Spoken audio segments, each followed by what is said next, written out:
Transport in plant.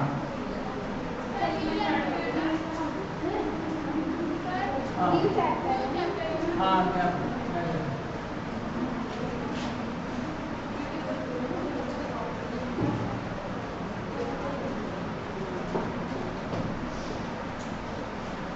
Transport in plant,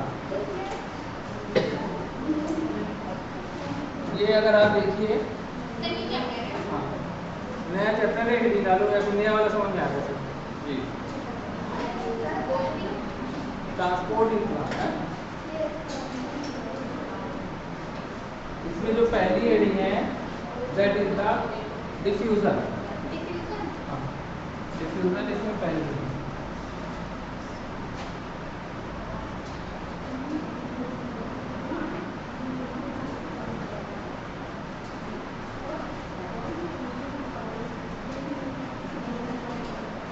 अब diffusion का क्या मतलब है? हायर कंसंट्रेशन से लोअर। अब जैसे कोई मान लीजिए ये परफ्यूम की बोतल है, ये खोल दिया, आप देखिए ये परफ्यूम की जो पार्टिकल्स हैं वो सराउंडिंग इन्वायरमेंट में जाने लगे, सराउंडिंग इन्वायरमेंट में जाने लगे, यानी परफ्यूम के जो पार्टिकल्स हैं वो बोतल के अंदर ज़्यादा है और बोतल के बाहर कम है, तो हायर कंसंट्रेशन से lower concentration.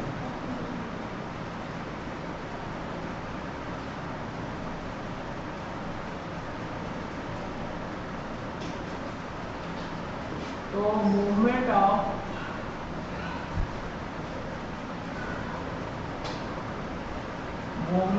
Particle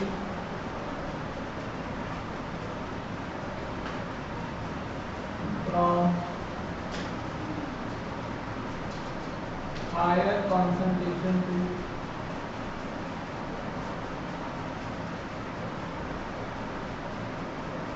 lower concentration।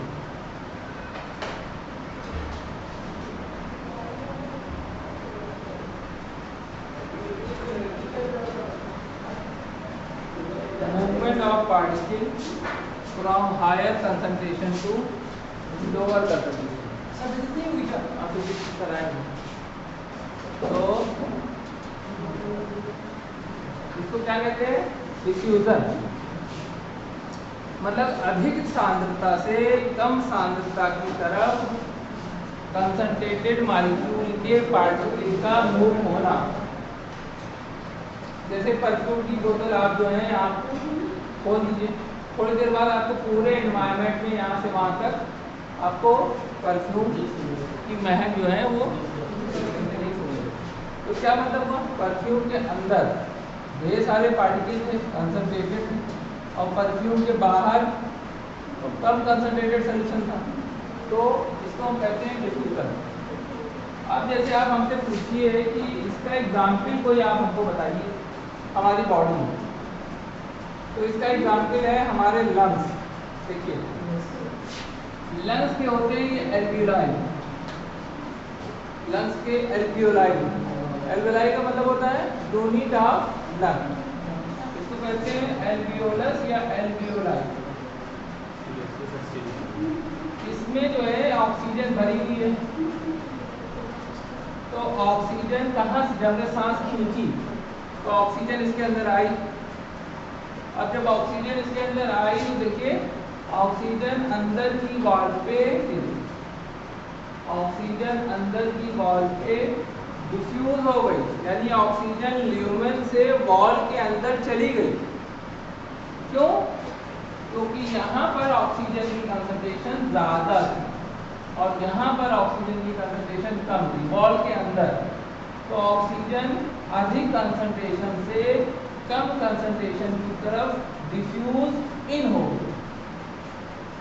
हमारे यहाँ हमारी बॉडी में ऑक्सीजन का ट्रांसपोर्टेशन ऐसे ही होता है। हम लोग तेजी से सांस जो खींचते हैं वो सांस जाकर एल्वेलाई के अंदर बैठ जाती है, उसमें ऑक्सीजन ज़्यादा होती है और वो ऑक्सीजन हमारी जो एल्वेलाई है इसकी वॉल में चली जाती है और एल्वेलाई में जाने के बाद वो ब्लड में हीमोग्लोबिन होता है, उस हीमोग्लोबिन में जाकर वो मिल जाती है और पूरी बॉडी में वो घूमती है। ये काम अगर वो जाकर ना मिले ना घूमे तो उससे क्या फर्क पड़ेगा? ऑक्सीजन का जो ट्रांसपोर्टेशन है वो हिंडर्ड हो जाएगा, रुक जाएगा, कम हो जाएगा। तो अच्छी तरह से इस बात को हमें समझना है कि डिफ्यूजन ऑफ गैस और क्या होता है, एक और चीज होती है। तो देखिए बहुत ध्यान से, जो एल्वेलाई की वॉल है इसमें कार्बन डाइऑक्साइड ज्यादा होता है, तो कार्बन डाइऑक्साइड वॉल से ल्यूमेन में आ जाता है। ये यानी डिफ्यूज आउट, ये आपको डिफ्यूज आउट दिखता है।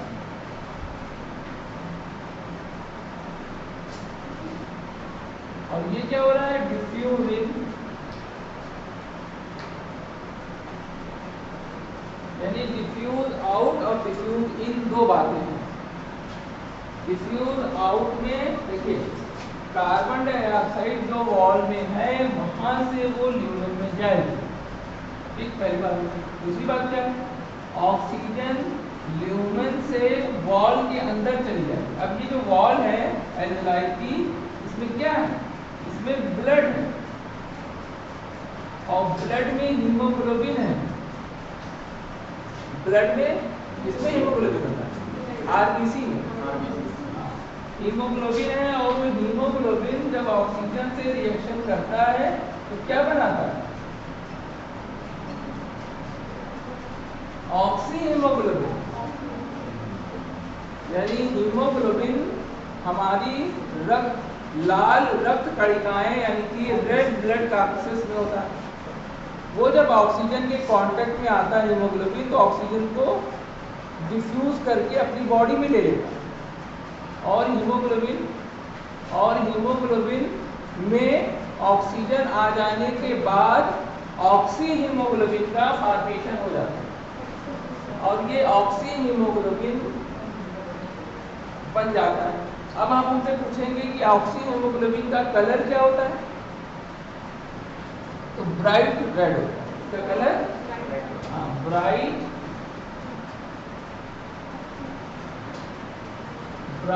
रेड इसका कलर, यानी कि बहुत लाल, बिल्कुल चमकदार लाल। तो जैसे आपकी अभी उंगली कट जाए तो ब्लड निकलता है, तो क्या चमकदार लाल होता है? नहीं, वो हल्का डार्क होता है, हल्का डार्क होता है, ब्लूइश होता है। क्यों? हल्का नीला रंग जैसे मिला जाता है। इसलिए कि जो जहां ये आपका कट रहा है हाथ की जो ऊपरी हिस्से हैं ये वेन्स है और वेन्स में इम्प्योर ब्लड होता है और इम्प्योर ब्लड में ऑक्सीजन कम होती है, नहीं होती, इसीलिए उसका कलर ब्लू दिखता है।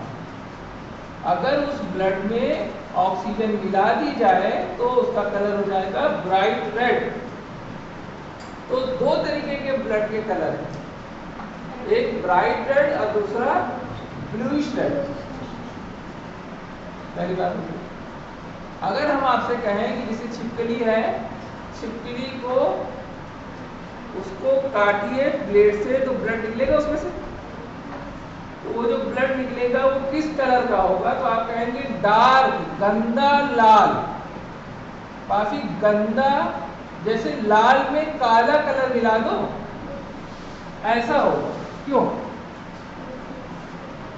इसलिए ऐसा होगा क्योंकि छिपकली है रेप्टाइल और रेप्टाइल में हार्ट में केवल 3 चैम्बर होते हैं, 4 नहीं होते।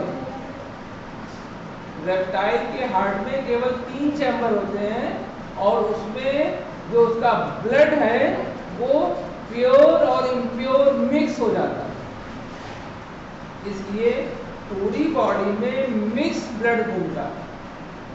हमारी बॉडी में प्योर अलग घूमता है, इम्प्योर अलग घूमता है। प्योर आर्टरीज में घूमता है जो हमारी बॉडी के इंटरनल पार्ट में होती है, ऊपर से नहीं विजिबल होती है। और इम्प्योर ये जो सुपरफिशियल नीले कलर की वेसल्स आपको दिख रही हैं, ये वेन है, इसमें आपको इम्प्योर ब्लड है। तो हमारे यहाँ प्योर और इम्प्योर दोनों अलग तरीके के सर्कुलेशन में बहता है। प्योर अलग और इम्प्योर अलग। प्योर अलग बहता है, इम्प्योर अलग बहता है। और जो इम्प्योर है वो वेस्ट में बहता है और प्योर जो है वो आर्टरी में बहता है। तो डिफ्यूजन का एक एग्जाम्पल हमने यहाँ देखा। अब आपसे क्वेश्चन क्या पूछेगा, ये सोचिए। अब आपसे क्वेश्चन पूछेगा कि diffusion is a phenomena occurs in lungs alveoli. तो आप उसे स्टेटमेंट को सही मानेंगे कि गलत? सही मानेंगे। सही इसलिए मानेंगे क्योंकि ये फिनोमिना गैसियस एक्सचेंज का फिनोमिना एल्वेओलाई के अंदर हो रहा है। एल्वेओलाई के अंदर हो रहा है। एल्वेओलाई में ऑक्सीजन एल्वेओलाई की वॉल में जा रही है और वॉल से कार्बन डाइऑक्साइड ल्यूमेन में आ रही है। तो दो तरीके के चेंजेस इसमें हो रहे हैं। हो गई बात? तो ये एक फिनोमिना है, इसे कहते हैं हम लोग gaseous exchange inside the lung. Lung के अंदर गैसियस एक्सचेंज है। एग्जाम्पल इसमें आप लिख सकते हैं gaseous exchange inside the lungs, inside the lungs, lung के भीतर गैस का एक्सचेंज होना। दो बात इसमें हम लोगों ने देखी। क्या देखी? कार्बन डाइऑक्साइड अंदर जाती है, हम लोग सांस खींचते हैं जब, और कार्बन डाइऑक्साइड बाहर निकलती है जब हम लोग एक्सपायरेशन करते हैं, उनकी बाहर फेंकते हैं सांस। दोनों काम हम लोग 1 मिनट में कितनी बार करते हैं? 1 मिनट में कितनी बार हम लोग सांस खींचते हैं या सांस फेंकते हैं? 16। 12 से 18 बार रेंज है, हम लोग सांस खींचते हैं और फेंकते हैं। इसको कहते हैं रेस्पिरेटरी रेट।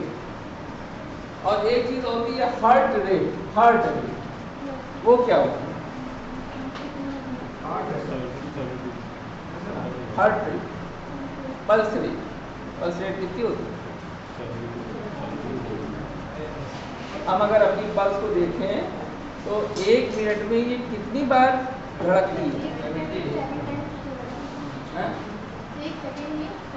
1 सेकेंड में 1 मिनट? 1 मिनट में लगभग 72 टाइम, यानी 72 टाइम। और फीमेल्स में 1 मिनट में 80 बार, यानी कि 80 बार फीमेल्स में फीमेल्स की हार्ट रेट ज़्यादा होती है और मेल्स की हार्ट रेट कम। तो जैसे जैसे आपकी बॉडी का सरफेस एरिया बढ़ेगा हार्ट रेट घटेगी। जैसे हाथी की हार्ट रेट हमारी हार्ट रेट से ज़्यादा होगी कि कम होगी? कम होगी। ब्लू व्हेल की हार्ट रेट बहुत कम होती है। कितनी होती है पता है? 4 से 5 बार 1 मिनट। काफी स्लो हो जाती है धीरे धीरे। और हार्ट रेट सबसे ज्यादा किसकी होती है? चूहे की। जितना छोटा होगा उतना ज्यादा हार्ट रेट उसकी होगी। छोटा बच्चा अगर होगा तो उसकी हार्ट रेट कितनी होगी? 120, 130। हम ही लोग के जो छोटे बच्चे सीधे। तो जैसे जैसे सरफेस एरिया बढ़ेगा हार्ट रेट घटेगा। कॉन्सेप्ट आ गया हमारे पास। स्टेटमेंट में सीधा सा पूछेगा as the surface area increases the heart rate decreases. ये स्टेटमेंट आप कहेंगे हाँ ये तो हमने सुना था, ये तो सही है। ठीक, तो इसी तरीके से ये डिफ्यूजन का फिनोमेना है, ये हमारी बात हो गई। अब हमें दूसरी बात करनी है, एक नया वर्ड है that is the osmosis. Osmosis जो है वो कौन बताएगा? Osmosis, what is osmosis?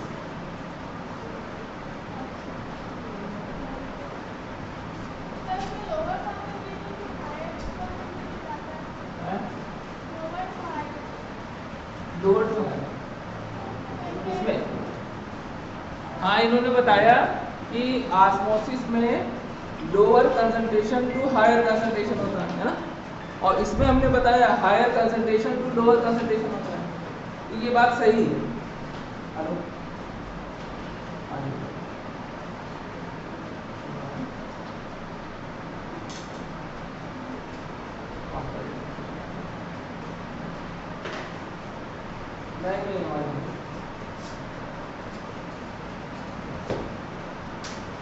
तो इन्होंने ये बताया कि एक है फीका शरबत, उसको कह दिया हमने हाइपोटोनिक या लो कॉन्सेंट्रेटेड, कम सांद्रता वाला।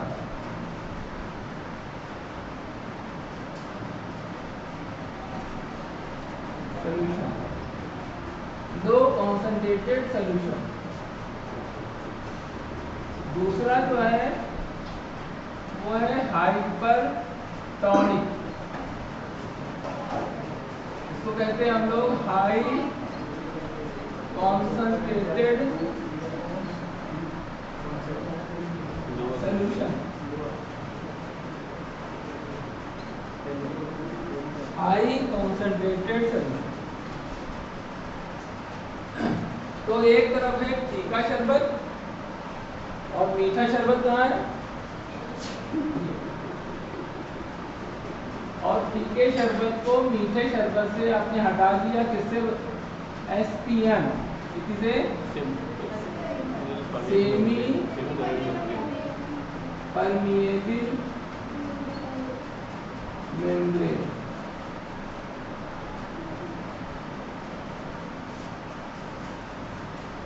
ये एक्सपेरिमेंट हो रहा है किसका? ऑस्मोसिस।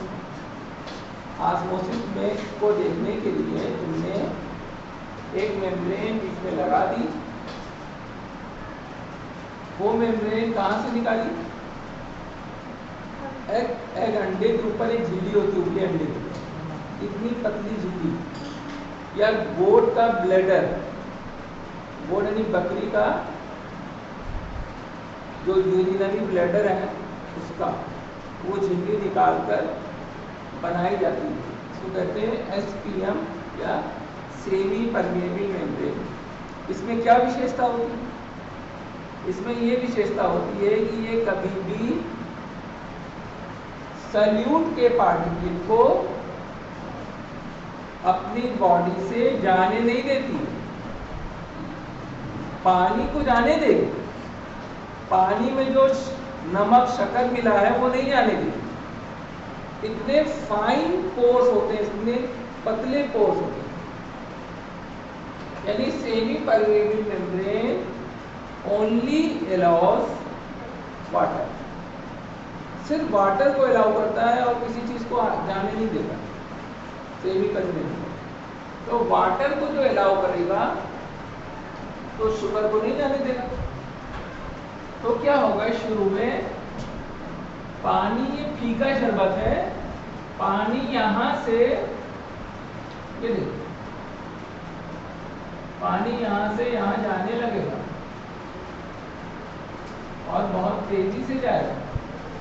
ये उधर गाढ़ा है, इधर पतला है पानी, तो इस जाने को पानी के हाइपोटोनिक सॉल्यूशन से हाइपरटोनिक सॉल्यूशन में जाने को कहते हैं ऑस्मोसिस।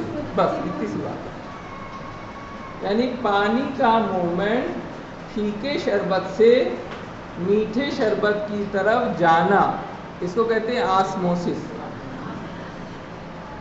और throw semi permeable membrane, semi permeable membrane word लगाना ज़रूरी है, ये बीच का पार्टीशन वॉल है ना, तो हम इसको लिख लेते हैं।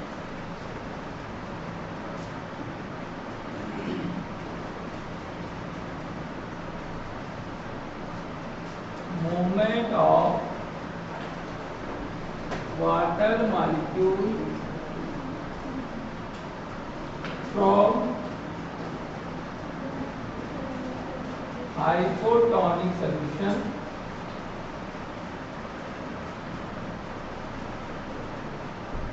to hypertonic solution। अब यहाँ पे हमें एक बात और भी पता चली, जो गाढ़ा होगा जिसमें सल्यूट ज़्यादा होगा उसको हाइपरटॉनिक कहेंगे, जो पानी जिसमें ज़्यादा होगा उसको कहेंगे हाइपोटॉनिक। एक वर्ड ये भी पता चला। दूसरी बात ये पता चली, जिसमें पानी ज़्यादा होगा उसमें सल्यूट कम होगा, शक्कर कम होगी, और जिसमें शक्कर ज़्यादा होगी उसमें पानी कम होगा। तो पानी अपनी अधिक सांद्रता से, यानी पानी जहाँ पानी ज़्यादा है वहाँ से जहाँ पानी कम है वहाँ जाता है। ये भी बात भी तो सही है, ये भी बात सही। पानी जहाँ ज़्यादा है वहाँ से पानी जहाँ कम है वहाँ जाता है। किसके थ्रू जाता है? सेमी परमेबल मेम्ब्रेन के थ्रू जाता है। इस क्रिया को क्या कहते हैं? ऑस्मोसिस कहते हैं। सीधी बात, इसको हम लोग लिख लेते हैं, movement of water molecule from hypotonic solution to hypertonic solution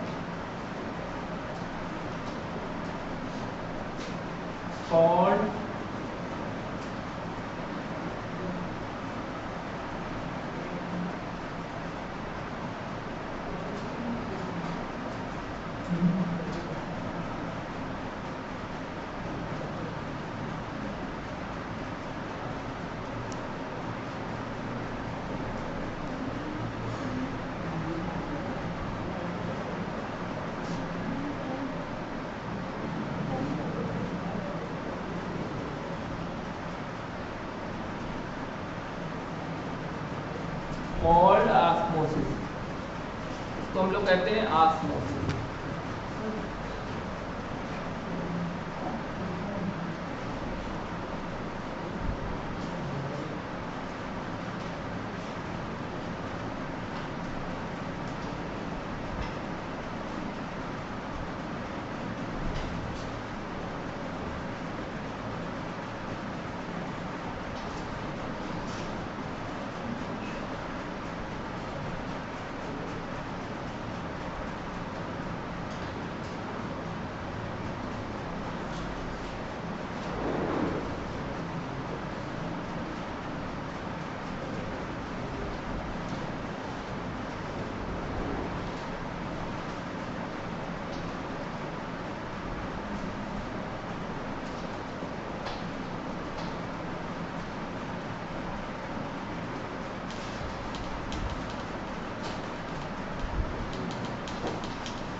तो ये बहुत आसान है, इसमें कुछ ज़्यादा बस ये थोड़ा वर्ड्स पे ध्यान देना है कि कभी कभी वो कहता है osmosis is a phenomena in which water move from where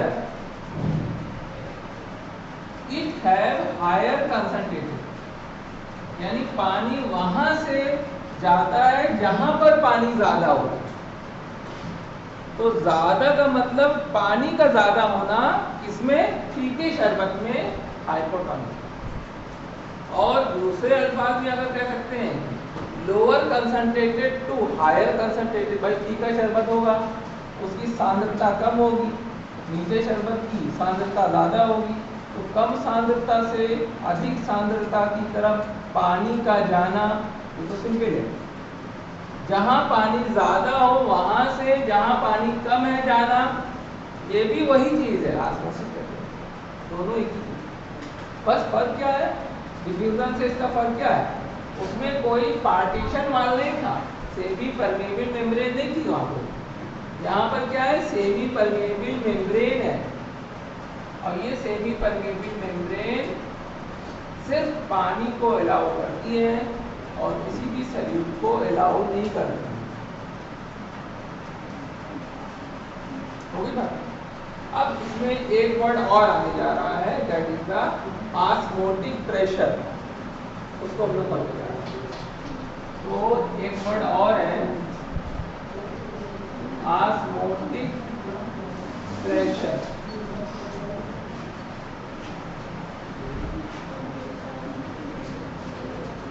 अब ये क्या ऑस्मोटिक प्रेशर?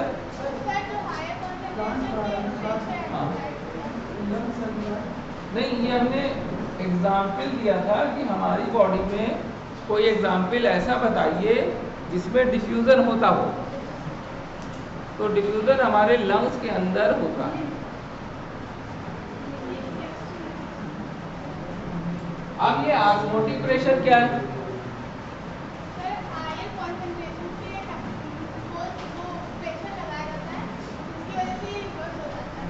हाँ, ये एक, अब ये पानी इधर जा रहा है तेजी से, कोई प्रॉब्लम नहीं, यहाँ तक तो देखिए ना। अब एक रिटार्डिंग फोर्स यहाँ पर आप लगाइए,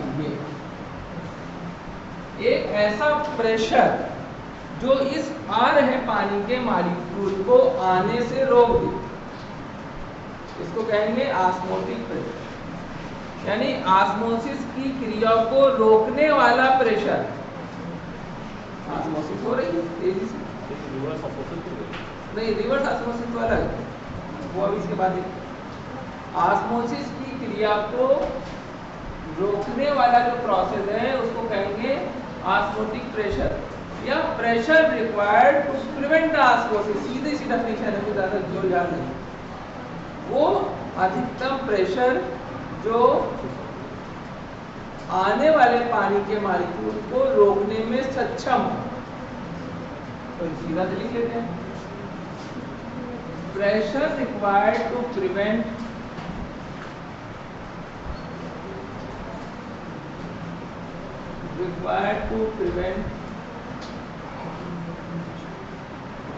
the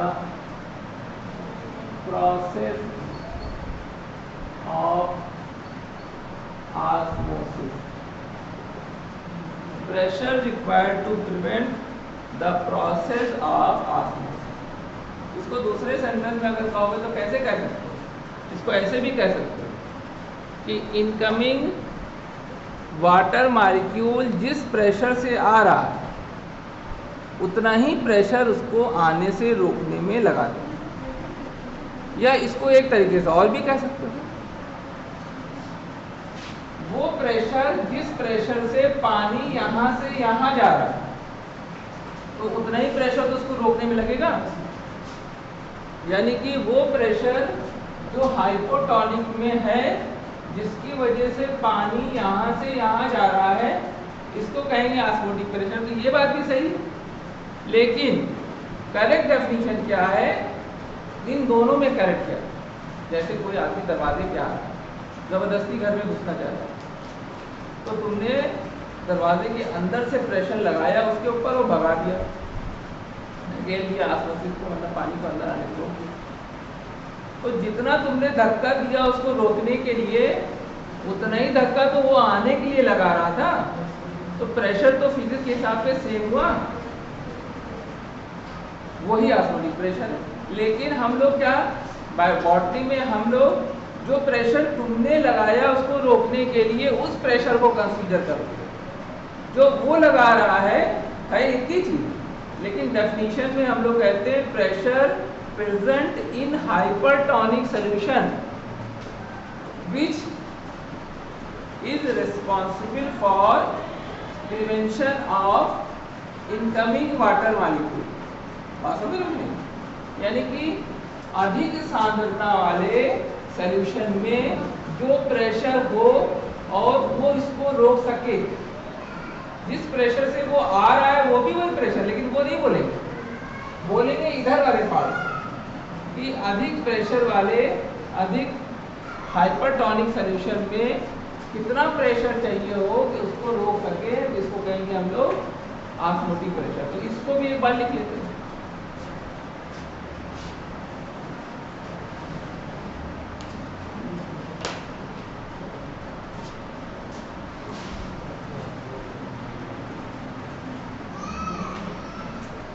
pressure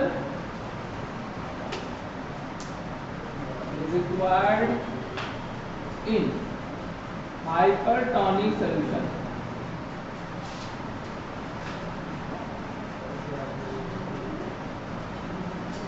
for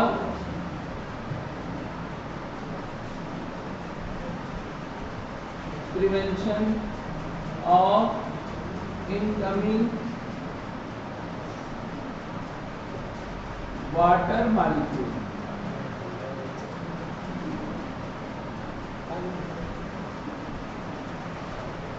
called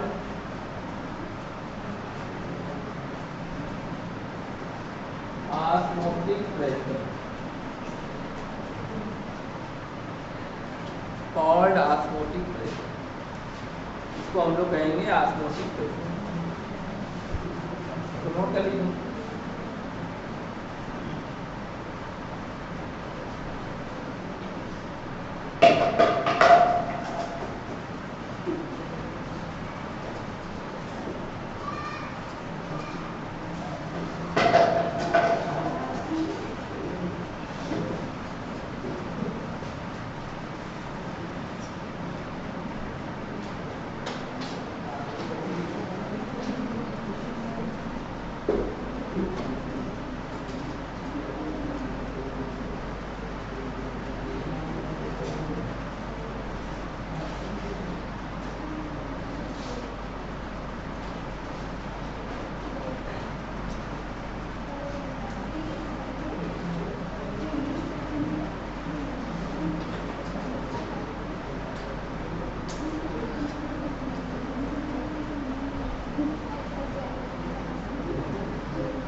तो ये बात हमारी खत्म।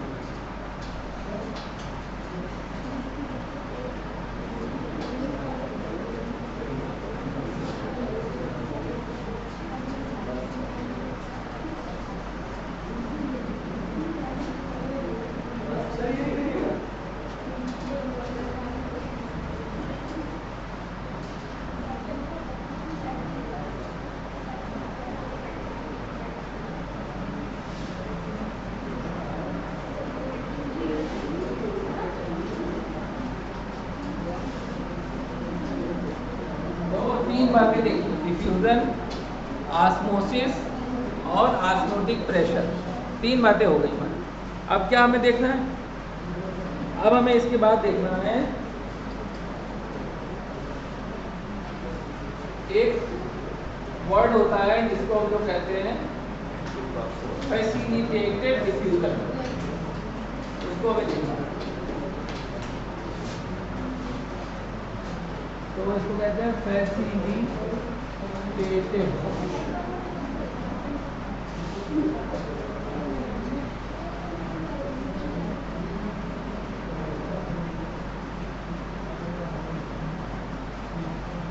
फैसिलिटेटेड डिफ्यूजन ये क्या होता है? देखिए, एक है प्लाज्मा मेम्ब्रेन, हम लोग सेल पढ़ के आए हैं। अगर आपको याद हो तो इस तरीके की दो कैरियर प्रोटीन बनाते थे, और यहाँ पर जो है इस तरीके के फास्फोलिपिड बनाते थे। डीएनए कौन होता है?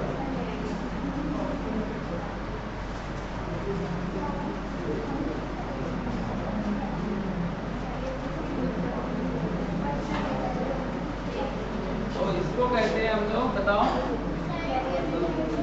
चैनल और कैरियर प्रोटीन।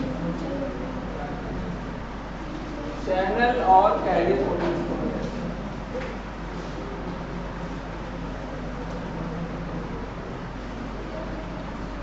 अब क्या होता है, देखिए, यहाँ पर कोई मॉलिक्यूल है, मान लीजिए सपोज ये मॉलिक्यूल है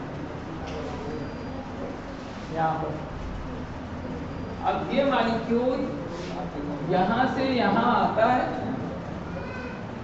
और बिना इसकी हेल्प के आता है। ये कैरियर प्रोटीन मदद नहीं कर रहे, ये मॉलिक्यूल अपने आप चला रहा है यहाँ से यहाँ। तो इसको कहेंगे हम लोग डिफ्यूजल। अगर अपने आप चला जाए, जैसे कुछ गेट होते हैं कभी बंद ही नहीं होते, देखा होगा अस्पताल वगैरह के, सिविल अस्पताल में गेट देखो शायद ही कभी बंद हुआ, जाम है पूरा, क्योंकि 24 घंटा तो भर जाता, कहाँ तक कौन बंद करेगा उनको। तो हमेशा कोई जाए कोई आए, ना कोई मदद करेगा और ना कोई मना करेगा तुमको, चाहे जाओ चाहे आओ। कंसंट्रेशन जब ज़्यादा होगी तो ऑटोमेटिक आदमी ज़्यादा जाएगा, भाई मरीज अगर ज़्यादा होंगे तो ज़्यादा हॉस्पिटल में जाएगा, कम अगर होंगे तो कम जाएगा हॉस्पिटल में, यही तो बात है। तो उस हिसाब से इसको कहेंगे डिफ्यूजन। लेकिन प्राइवेट हॉस्पिटल में अगर आप जाइए तो प्राइवेट हॉस्पिटल में आपकी ये हेल्प करेंगे, कहेंगे हाथ पकड़ लेंगे आपका और आपकी लाठी पकड़ लेंगे और संभाल के आपको ट्रांसफर करेंगे। इस बात का कोई आपसे पैसा नहीं लेंगे, पैसा तो अंदर लेंगे, पूरे कपड़े उतरवा लेंगे। हॉस्पिटल वाले कहाँ शुरू में तो खूब कहते हैं ऐसा हो जाएगा वैसा हो जाएगा, और बाहर आपको प्यास लगी तो गार्ड ला के अंदर से पानी भी आपको पिला देगा, कहेगा बस किसी थोड़ा से अंदर काउंटर तक पहुँच जाओ। उसके बाद तो ऐसा बिल बनाऊंगा ना यार, 10 पुश्ते खाएंगे हमारे। तो ये इसकी हेल्प करे और यहाँ तक भेज दे, और बदले में कोई इसे कॉस्ट ना ले, एनर्जी ना खर्च हो, तो इसको कहते हैं facilitated defusal. Facilitated defusal, help without energy, इसको कहते हैं facilitated.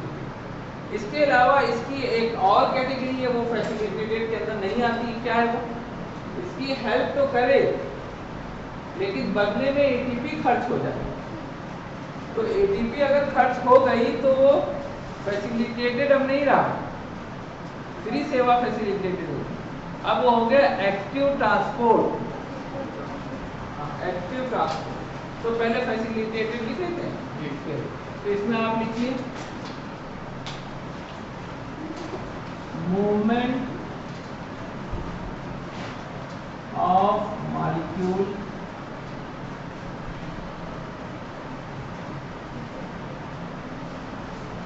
across the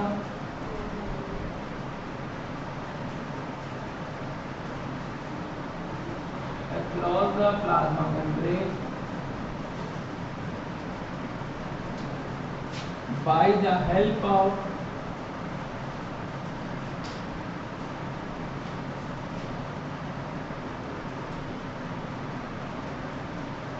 carrier protein in the direction of concentration region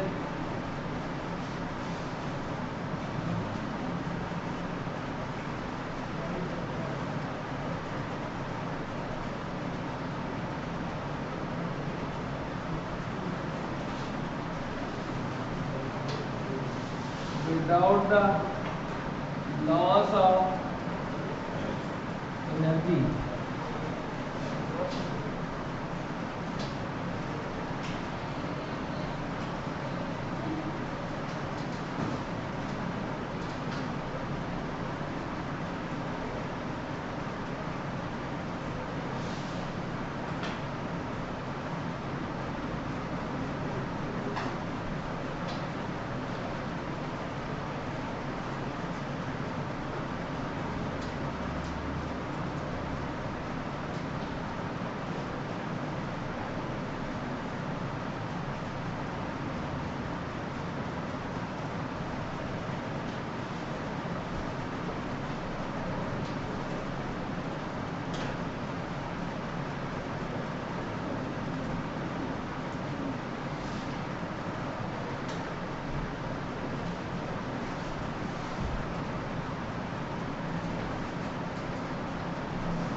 इसमें जो हमने पूरी बात तो हमने बताई थी वही लिखी, बस एक वर्ड इसमें ऐड किया कि क्या, कंसंट्रेशन ग्रेडियंट वर्ड ये ऐड कर दिया।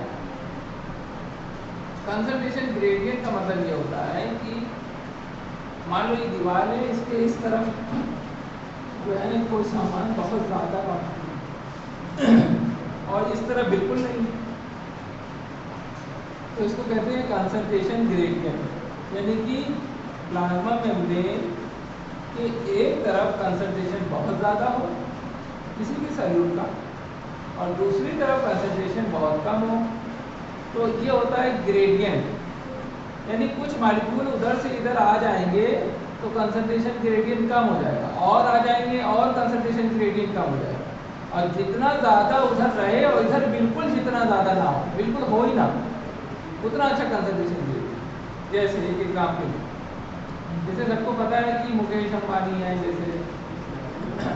जैसे अडानी है, इन लोगों के पास पैसे की कोई था नहीं, कोई लिमिट नहीं, तो कंसंट्रेशन पैसे का उधर बहुत ज़्यादा भरा पड़ा है, जोड़ भी नहीं पाएंगे, अगर वो जोड़ने बैठे तो बेहोश हो जाए।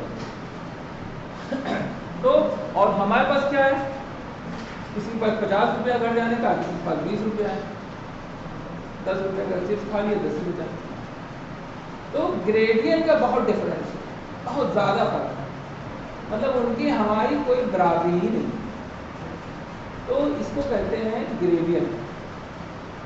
अब होना क्या चाहिए, अगर नेचर का लॉ चलता है तो होता क्या, अधिक सांद्रता से कम सांद्रता की तरफ, यानी ज़्यादा पैसे वाले का जो पैसा है वो बह के कम पैसे वाले की तरफ आता। नेचर ऐसे ही करता है, नेचर ईमानदार है, लेकिन ऐसा हो नहीं रहा है। तो ज़्यादा सांद्रता से कम सांद्रता की तरफ आए, अगर जैसे कोई गवर्नमेंट आ जाए बहुत अच्छी, वो क्या करे, इन लोगों के ऊपर ढेर सारा टैक्स लगाए या शर्तें रखे कि आप इतने लोगों को जॉब देंगे या इतना पैसा कमाने का इतना % आप जो है खर्चा करेंगे। करती तो है, लेकिन वो अपनी क्या नाम है पार्टी फंड से भरवाती है, वो गरीबों के लिए नहीं भेजती, टैक्स लगाती है, सब करती है, सब खुद ही खा पी के खत्म कर जाते हैं, कानून सब है। लेकिन अगर कोई ऐसी सच्ची गवर्नमेंट हो जो उनसे पैसा लेके गरीबों में बंटवाए और गरीबों का पढ़ाई के लिए फ्री स्कूल खोले, फ्री कोचिंग खोले, सब कुछ फ्री, हेल्थ पूरा फ्री कर दे, तो गवर्नमेंट हो गई कैरियर प्रोटीन, और direction in the direction of concentration gradient, मतलब अधिक सांद्रता से कम सांद्रता आ रहा है, इसको कहते हैं in the direction of concentration gradient. एक वर्ड है in the direction of concentration gradient. तो अधिक सांद्रता से कम सांद्रता की तरफ लाने के लिए कैरियर प्रोटीन हेल्प करे, यही मतलब तो है। गवर्नमेंट जो है वो गरीबों की पढ़ाई का, हम लोगों को क्या चाहिए, हम लोगों को दो चीज़ चाहिए रहती है, एजुकेशन का खर्चा और दूसरा हेल्थ का खर्चा, बाकी खाने का खर्चा तो खुद ही कमा लेंगे, ये दोनों बिल्कुल फ्री होनी चाहिए। हेल्थ, कोई भी बीमार हो तो 1 रुपया उसका ना लगे, 1 रुपया बिल्कुल खर्चा ही ना हो, ये सबसे ज़्यादा ज़रूरी है। और दूसरी चीज़ क्या है, पढ़ाई में कितनी भी हायर एजुकेशन हो, फीस तो लगे ही ना, फीस जैसा कोई कॉन्सेप्ट ही ना हो कि फीस कुछ होती है, जहाँ भी जाओ एडमिशन लो, ध्यान से पढ़ो। अगर दो चीज़ हो जाए तो हमें नहीं लगता इससे ज़्यादा कुछ चाहिए। खाने को ना दो, गेहूँ चावल ना बांटो, भाई दो मेन खर्चे आदमी ढूंढता किसमें, जिसने पढ़ाने के लिए सोच लिया वो तो बर्बादी हो जाता है। अपने लड़कों को इसमें पढ़ाने के लिए तो फिर वो 10 तरीके के उधार मांगेगा, कभी खेत बेचेगा, कभी कुछ। बहुत से ऐसे जुनूनी लोग हैं जो करते हैं, और बहुत से लोग जो नहीं करते हैं, खेत तो कम से कम उनका बचा रहता है, लड़के भले खेत की तरह हो जाए लेकिन खेत उनका बचा रहता है। तो सारा खर्चा होगा, और एक बार कोई बीमार पड़ गया तो हॉस्पिटल गए तो फिर समझिए कि 1 बीघा का बीघा, फिर दूसरा बीघा, दूसरी किडनी बदली, दूसरा बीघा, फिर तीसरा बीघा, लौटे वहाँ से तो 2 नई किडनी लेकर आए और 2 बीघा लेकर आए, तो यही चल रहा है। सारा हॉस्पिटल चले जाएगा, किडनी की जो है 10-10 लाख 15-15 लाख की किडनी भी नहीं, हर तरफ भी लगवाते हैं। तो ये चीज़ सबसे ज़्यादा खतरनाक है। तो कोई ऐसी आइडियल गवर्नमेंट, भाई सोचने में क्या हर्ज है, सोच तो सकते ही कि हो सकता है आने वाले टाइम में कोई ऐसी आइडियल गवर्नमेंट आ जाए जो हम लोगों का, उन लोगों का जो पैसा है वो गया तो यहीं से है, उनका पैसा हमारी तरफ भेजे और कैरियर प्रोटीन की तरह काम करे और बदले में खुद ना खा ले भेजने के चक्कर में रास्ते में, तब तो एक्टिव ट्रांसपोर्ट हो जाएगा। वो नहीं, एनर्जी ना खर्च करे और भेजने में हेल्प करे, तो इसको कहेंगे हम लोग फैसिलिटेटेड। ठीक, लेकिन हो क्या रहा है ओरिजिनल में? ओरिजिनल में ये हो रहा है कि जैसे मुकेश अंबानी की टेलीकॉम कंपनी है, उन्होंने जियो के रिचार्ज के लिए एक मैसेज भेज दिया हमारे मोबाइल। पहले तो सबको मोबाइल खरीदवाया, पहले तो शुरू में फ्री मोबाइल मिलता था, फ्री 300 रुपये का मोबाइल ले लो और सारी जिंदगी फ्री में बात करो, ऐसे मोबाइल शुरू हुआ था जियो का 1400। उसके बाद फिर जो है धीरे धीरे करके उन्होंने अब जो है 3 महीने का 520 का था, तो अब 600 हो गया, 50-60 रुपये बढ़ा है धीरे धीरे। और ये भी कह रहे हैं कि सबसे सस्ता अभी भी मेरा, तो और लोग से अगर तुम बढ़ाओ तो हमारा सस्ता रहेगा। तो ये सेटिंग है। अभी मैसेज आ जाए तुम्हारे पास कि 20 GB मिलेगी, और क्या 50 रुपये की रिचार्ज पे, तो 20 रुपये तुम्हारा पड़ा है, 30 रुपये किसी से उधार लो, और 20 GB तो कभी नहीं छोड़ सकते। तो 50 रुपये भी जो है, जो 20 था हो गया, उधारी अलग हो गई, और कमाया किसने? सब लुट गए, बिल्कुल कहते नहीं है। क्या किया उन्होंने?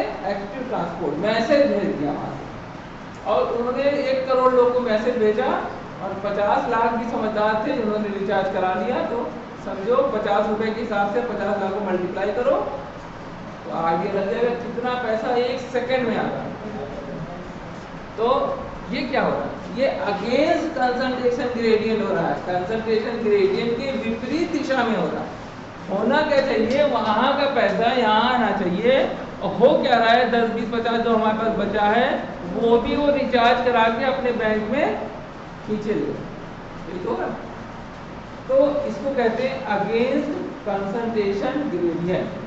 तो अगेंस्ट कंसंट्रेशन ग्रेडियंट में एक्टिव ट्रांसपोर्ट होता है, जो इसके बाद कट ऑफ है।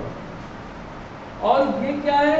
In the direction of concentration gradient without the loss of energy. तो अब आपको 2 वर्ड पता चलेगा। इन द डायरेक्शन में अधिक सांद्रता से कम सांद्रता, अधिक कंसंट्रेशन से कम concentration, by the help of carrier protein facilitated होता है।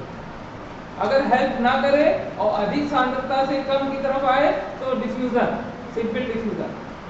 और ऐसा हो जाए कम सांद्रता से जो 10-20 मॉलिक्यूल थे वो भी उल्टा वापस खींच लिया जाए, तो एक्टिव ट्रांसपोर्ट वो होगा विपरीत दिशा में, अगेंस्ट कंसंट्रेशन ग्रेडियंट। तो 3 तरीके के मूवमेंट हमने देखे। 2 तो नेचुरल थे, तो अधिक सांद्रता से कम सांद्रता आना चाहिए, और एक थोड़ा सा एनर्जी की मदद से अननेचुरल था, उसमें जो उस तरफ के मॉलिक्यूल थोड़े मोड़े थे वो भी खींच लिए, तो उसको कहते हैं एक्टिव ट्रांसपोर्ट। और करेगा कौन? खींचे कौन? यही कैरियर प्रोटीन। यही कैरियर प्रोटीन फैसिलिटेटेड जब हो रहा था, तो अधिक सांद्रता के से कम सांद्रता की तरफ लाने में कोई एनर्जी नहीं ले रही थी, और यही कैरियर प्रोटीन अब यहाँ पे 2-3 मॉलिक्यूल यहाँ से जबरदस्ती इनको खींच के इधर फेंक देगी और एनर्जी सकती। तो सब कुछ यही हम लोग को मिल रहा है नेचर में, सारे एग्जाम्पल हमने आपको दे दिए। होना क्या चाहिए और हो क्या रहा है?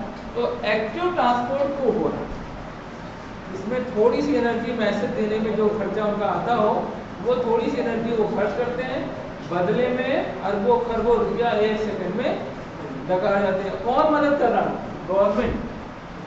बिना गवर्नमेंट के पावर के कोई ना रईस बन सकता है, ना कोई गरीब बन सकता है।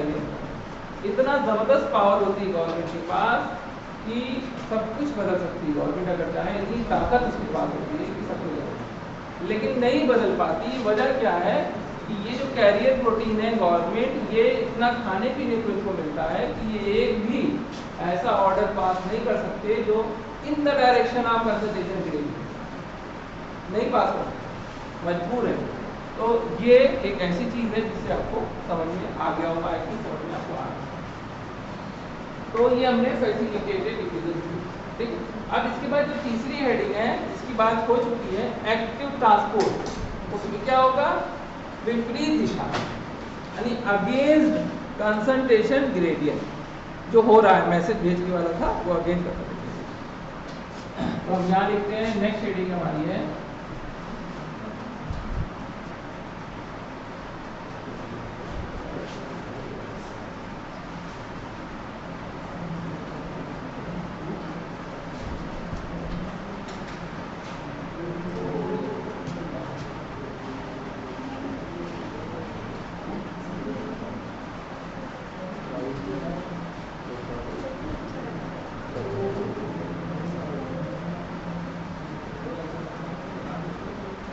Active transport.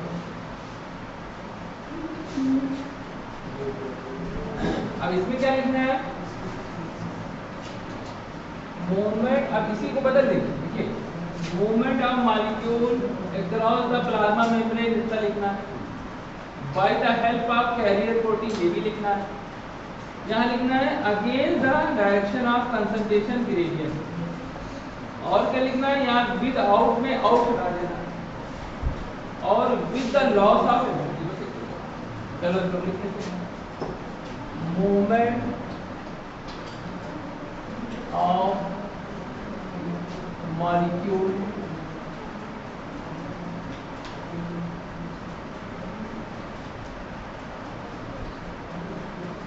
across the plasma membrane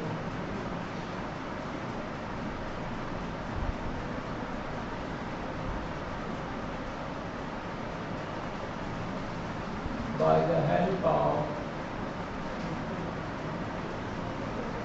carrier protein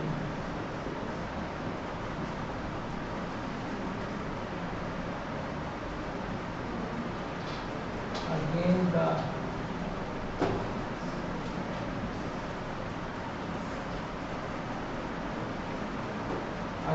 concentration gradient with the loss of ATP called active transport.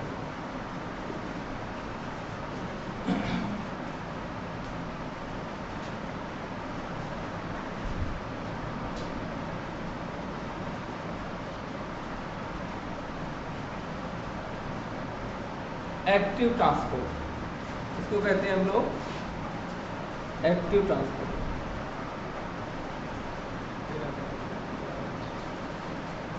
अब इसमें नीट में 4 साल पहले एग्जाम में पूछा गया, इसका एग्जाम्पल क्या पूछा गया, उन्होंने पूछा सोडियम होता है, इसके अलावा कौन सा दूसरा आयन है जो इलेक्ट्रिक ट्रांसपोर्ट में यूज होता है। हाँ तो पोटेशियम उसमें आंसर है, तो सोडियम पोटेशियम पंप। अब ये सोडियम पोटेशियम पंप आपने कहाँ पढ़ा है, तो पढ़ाई कहाँ पढ़ा होता तो यहाँ नहीं पढ़ा चाहिए तो यहाँ है। तो ये पढ़ा है हमने नर्व इम्पल्स कंडक्शन में, और इसको पढ़ेंगे भी दोबारा कि नर्व इम्पल्स कंडक्शन कैसे होती है। देखिए हम आपको थोड़ा सा आइडिया इसका दे सकते हैं। ये हमारा एक्सॉन है, एक्सॉन का मतलब एक्सॉन मॉन्टेसरी स्कूल नहीं, एक्सॉन बहुत इंपॉर्टेंट चीज़ है। एक एक्सॉन होता है, एक एक्सॉन होता है ना। तो बहरहाल ये हमारा डेंड्राइट से नर्व सेल है जो आपको पता होगा। अब ये एक्सॉन है, एक्सॉन ये नर्व फाइबर है हमारी बॉडी में, ये सारे नर्व फाइबर पूरी बॉडी में फैले थे।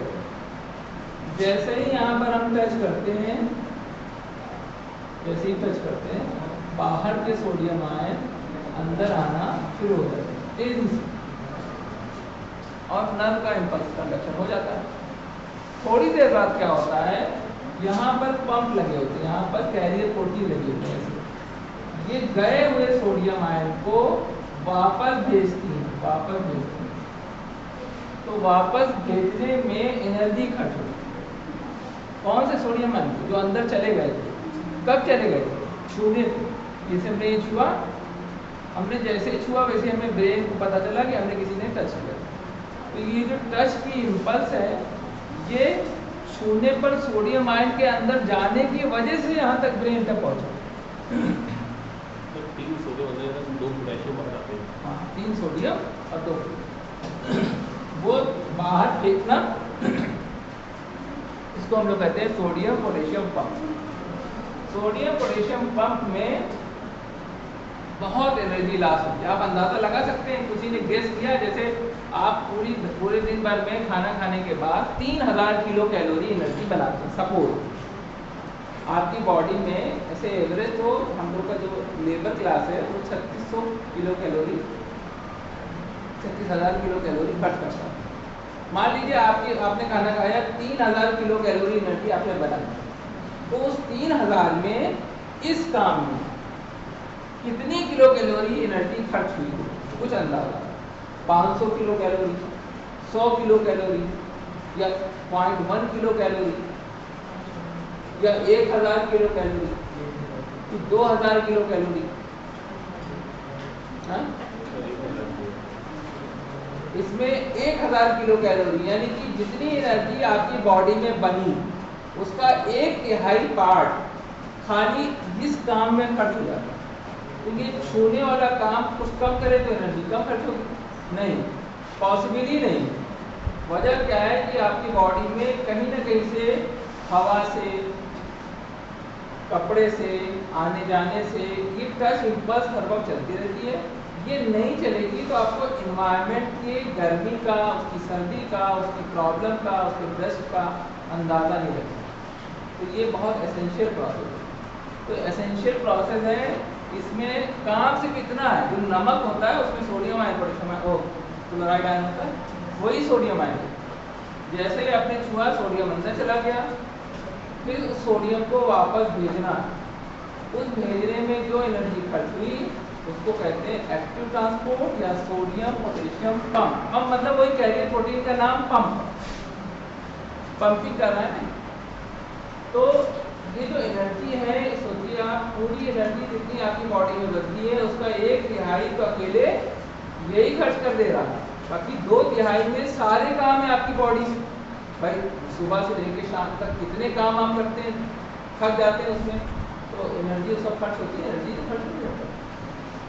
तो इससे आपको इसकी इम्पोर्टेंस का पता चल गया, क्योंकि 1/3 एनर्जी तो खाली नर्व इम्पल्स कंडक्शन में लग गई तो और तो हज़ारों काम से बचे ही नहीं। तो इसके बारे में हमें पता भी नहीं था कि इतनी एनर्जी लगती है।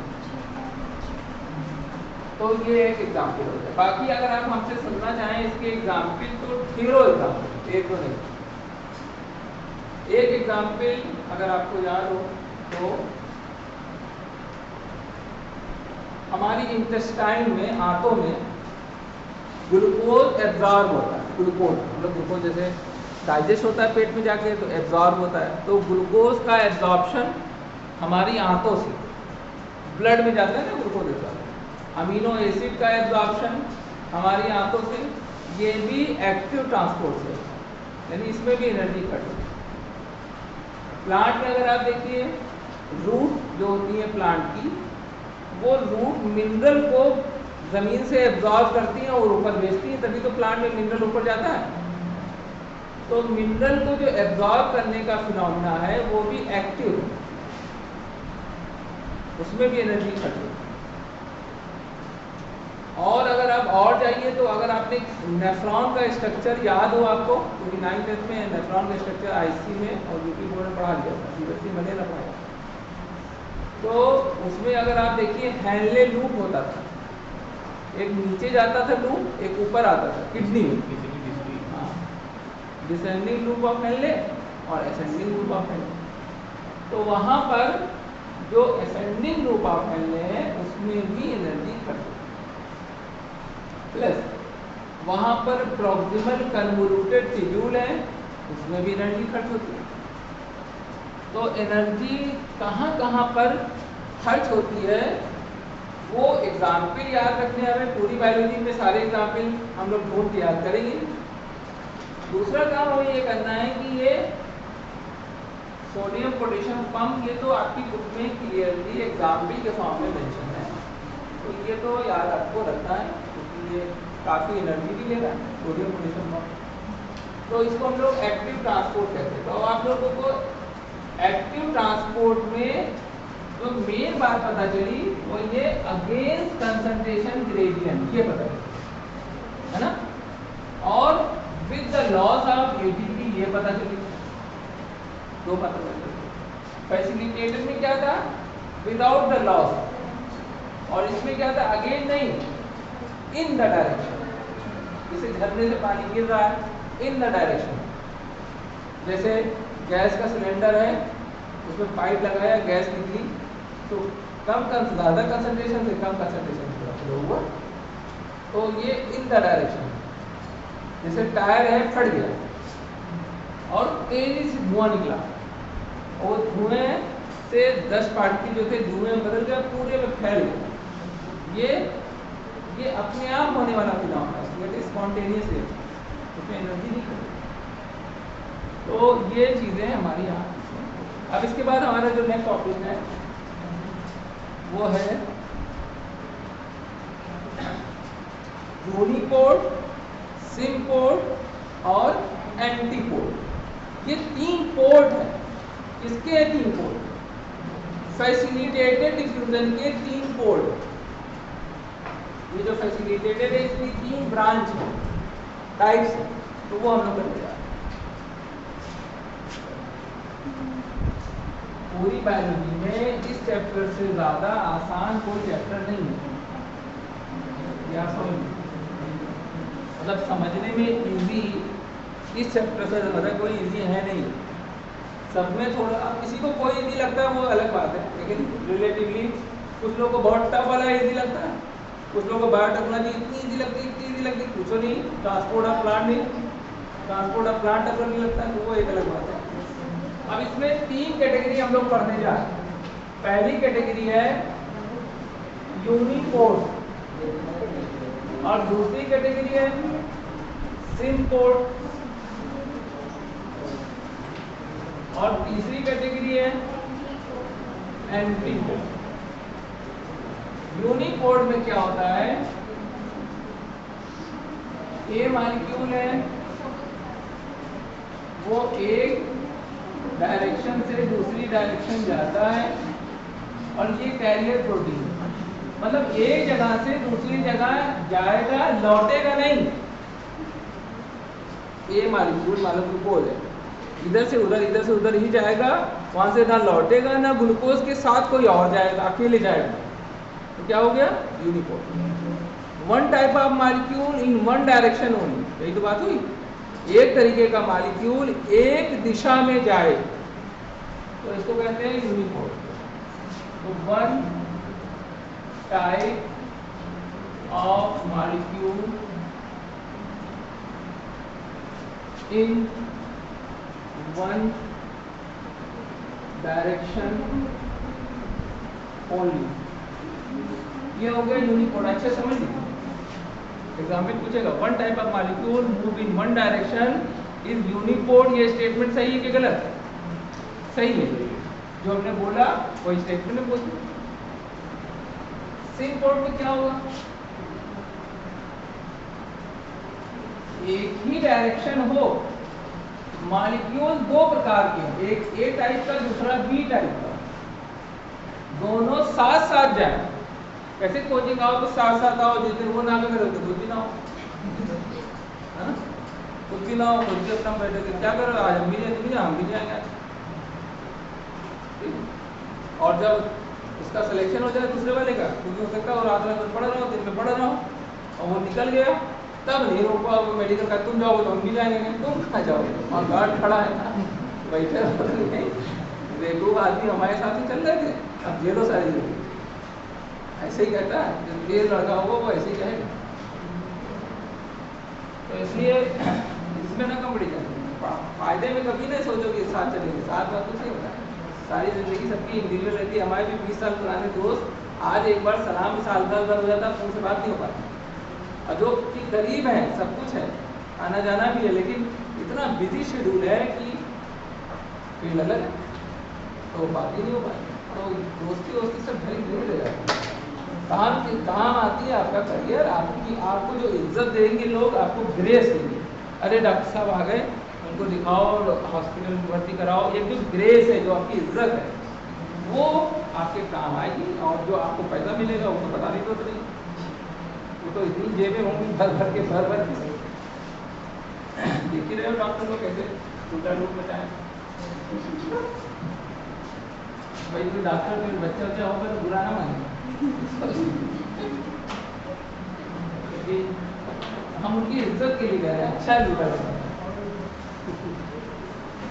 हम तो ये भी दुआ करते हैं ईश्वर करे खूब बीमार पड़े खूब बीमार पड़े तो भाई हमारे पढ़ाई के लड़के सब डॉक्टर बनते हैं तो कम्युनिटी का फायदा हो।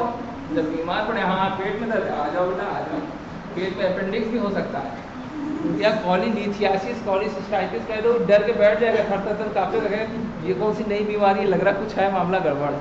अम्मी से फ़ोन कर दो और कह दो पैसे का इंतजाम करें, कहीं से लाएं। कुछ एक दूसरे से डॉक्टर साहब कुछ बात कर रहे थे, कॉली कुछ कर रहे थे, कुछ बात कर रहे थे और फिर सीनियर डॉक्टर आए, उनसे भी उन्होंने आँख निकाली तो सीधे बस कुछ झपड़ा है बता नहीं रहे तो अम्मी को दूर हटा, उनसे कहा तो पैसे का इंतजाम करें, चलता है वो आ रहे सच्चा नहीं आया देखने के, कहता है सच्ची नहीं आई चलो हम भी देखेंगे। ऐसा थोड़ी है कि हमारे साथ ऊपर वाले ने किया तो किसी के साथ नहीं होगा, हम भी नहीं जाएंगे कोई बीमार पड़ा। पूरा टाइम इन्हीं सब चीज़ों में कचर सब बर्बाद कर देते, पूरी ज़िंदगी हकारत कर देते। कुछ एक साल भी ढंग से अगर कुछ कर लें तो कहाँ निकले, कोई प्रॉब्लम ही नहीं। हाँ सिर्फ यही चचा ने जो है मामू को तब ये कहा था तो मामू ने चचा को अब ये कहा, वो बदला अब पूरा दिमागी चीज है। अब एंटीबॉडी जो एक तरीके के मॉलिक्यूल हैं, देखिए ये एक डायरेक्शन में और दूसरे तरीके का मॉलिक्यूल उसके उल्टा जा रहा है, ये देखिए अपोजिट है। तो इसमें क्या है, इसमें लिख लेते हैं two type of molecule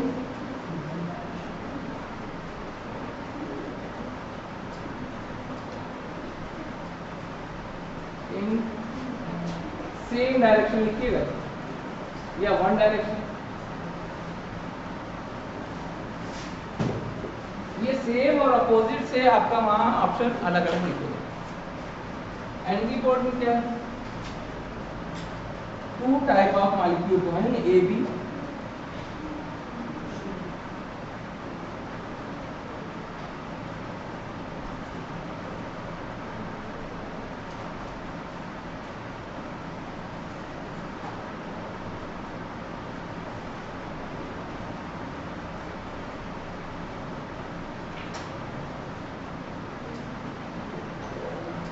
two type of molecule moves in opposite direction.